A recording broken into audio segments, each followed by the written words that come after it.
అందరికీ నమస్కారం. నేను మీ డాక్టర్ తలే రాజేష్, రాజాం నియోజకవర్గపు వైఎస్ఆర్ కాంగ్రెస్ పార్టీ సమన్వయకర్తను. ఈ మధ్య కాలంలో బోలేబాబా డైరీస్ అని చెప్పి ఎక్కువగా మనం మీడియాలో వింటున్నాం. అయితే ఏంటి బోలేబాబా డైరీస్, దాని యొక్క కథా కమామిషి, దాని పుట్టుపూర్వోత్తరాల గురించి ఒకసారి మీ అందరికీ నేను తెలియజేయాలనుకుంటున్నాను. ఒకసారి గమనిస్తే 2018లో అంటే అప్పుడు చంద్రబాబు నాయుడు గారు ముఖ్యమంత్రిగా ఉన్న టైంలో జూన్ 1వ తేదీన హర్ష్ ఫ్రెష్ డైరీస్ అనే ఒక సంస్థ టెండర్లు దాఖలు చేసింది. దేనికి? తిరుమల తిరుపతి దేవస్థానానికి నెయ్యి సప్లై చేయడం కోసం అని చెప్పి. దాని మీద ఒక ఎంక్వైరీ కమిషన్ వేసి ఆ ఎంక్వైరీ కమిటీ అంతా కూడాను క్షుణ్ణంగా పరిశీలన చేసి హర్ష్ ఫ్రెష్ డైరీస్ ఉత్తరాఖండ్కి సంబంధించిన సంస్థ జెన్యూన్ అని చెప్పి నివేదిక ఇవ్వడం జరిగింది. ఇక్కడ మీరు గమనిస్తే జూన్ 26వ తేదీన తిరుమల తిరుపతి దేవస్థానంలో ఒక మినిట్స్ లో దీన్ని పొందుపరచడం జరిగింది. హర్ష్ ఫ్రెష్ డైరీస్ అనేది ఒక జెన్యూన్ సంస్థ, దానికి నెయ్యిని కొనుగోలు చేసే శక్తి ఇవ్వచ్చు అని చెప్పేసి. అయితే హర్ష్ ఫ్రెష్ గురించి మాట్లాడుతున్నారు కదా, ఇక్కడ మనం మాట్లాడాల్సింది బోలేబాబా అని మీకు అందరికీ ఒక సందేహం రావచ్చు. అదే దాని గురించే చెప్పదలుచుకున్నాను. అయితే తర్వాత 2023న బోలేబాబా డైరీస్ సంబంధించి నెయ్యి కొనుగోలు చేయడానికి టెండర్లు ఇవ్వడం కానీ వాళ్ళ ద్వారా నెయ్యి సప్లై చేయడం కానీ జరిగింది.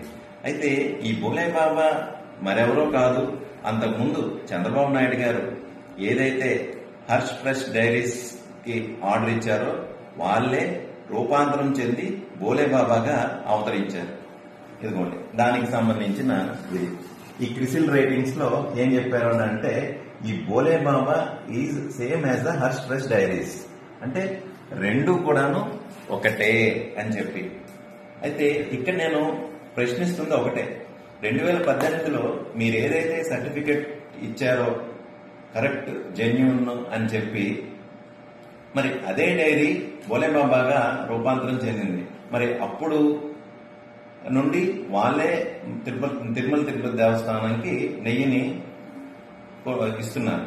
అయితే ఇందులో కల్తీ జరిగింది అని అంటే 2018లో మీరు చెప్పిన నివేదిక అబద్ధం అయినా అవ్వాలి, లేదా 2024 జూన్లో మీరు మాట్లాడారు టీటీడీ యొక్క నెయ్యి అనేది కల్తీ జరుగుతుంది అని చెప్పి, అప్పుడైనా మీరు అబద్ధం ఆడి ఉండాలి.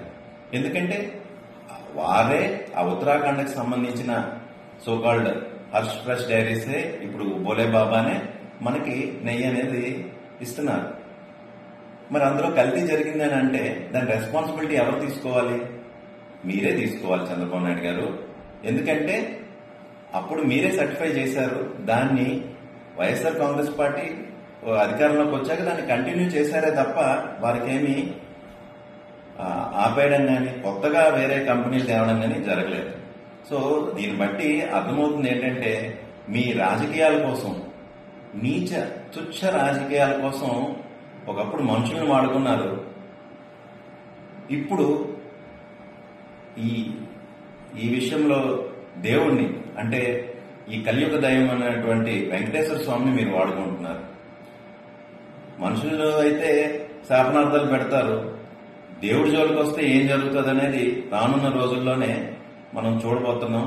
ఆ దేవుడే దీనికి శిక్ష విధిస్తారని నేను మనస్ఫూర్తిగా నమ్ముతున్నాను. ఇక మీదట ఇలాంటివి ఇంత నీచ రాజకీయాలకు మాత్రం పాల్పడకండి అని చెప్పి మీకు ఒక సూచన ఇస్తున్నాను.